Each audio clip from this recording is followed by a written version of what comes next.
Well, tonight, two former top brass from the New York City Police Department are in New Orleans to help revamp our police department. Good evening, I'm Sharice Gibson. And I'm Devin Bartolotta. The two will be acting as consultants for NOPD. Yeah, Mayor Cantrell says that she hopes they'll help to make sure that officers will stay safe and help to reduce crime across the city. Mike Pearlstein looks into what their roles will look like. Violent crime soaring, NOPD troops depleted, citizens demanding answers. Sound familiar? We could easily be describing New Orleans today, but those were exactly the same issues that the city faced in the 1990s under then Chief Richard Pennington.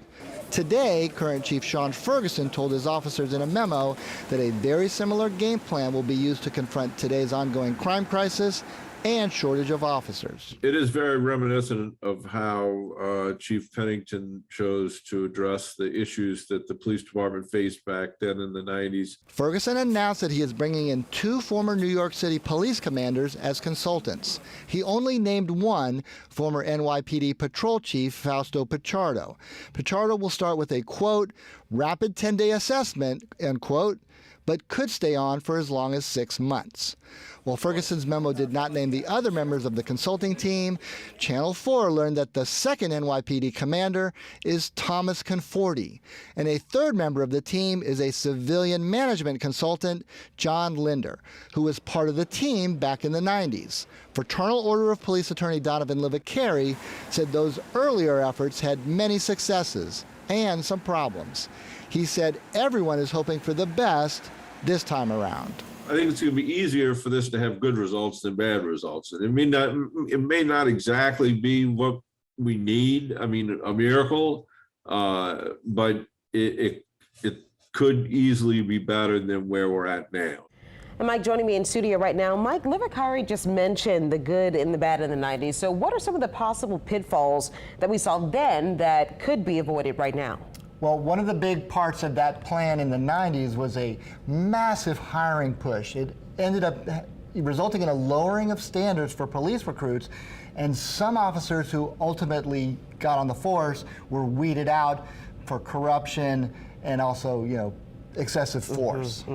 I know that we've heard about a lot of plans, a lot of ideas with the current administration from Chief Shaun Ferguson and from Mayor Cantrell. Well, how is this any different, though? Well, let me tell you that if this is anything like the plan in the 90s, bringing in high-paid consultants from the outside, that they are here to make bold changes, they are here to be embedded with the NOPD 24/7 to really make, very, very, almost an overhaul of the type of crime-fighting plan that we have seen kind of limp along amid the current surge in violent crime. Well, I know I just have a question for you. When it comes to having them come in, what do you think the reception from NOPD will be? Well, I do recall from back in the 90s, the reception was a little skeptical, a little mixed among frontline officers, but as the plan started bearing fruit, officers bought in.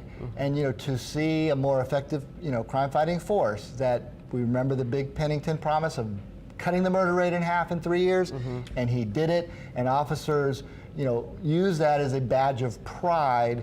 I know they're hoping for similar results with this plan. All right, we're hoping that this bears fruit this time around again, so we'll have to wait and see. We're Thanks all so much. pulling for them. We want a safe city. Right, we do.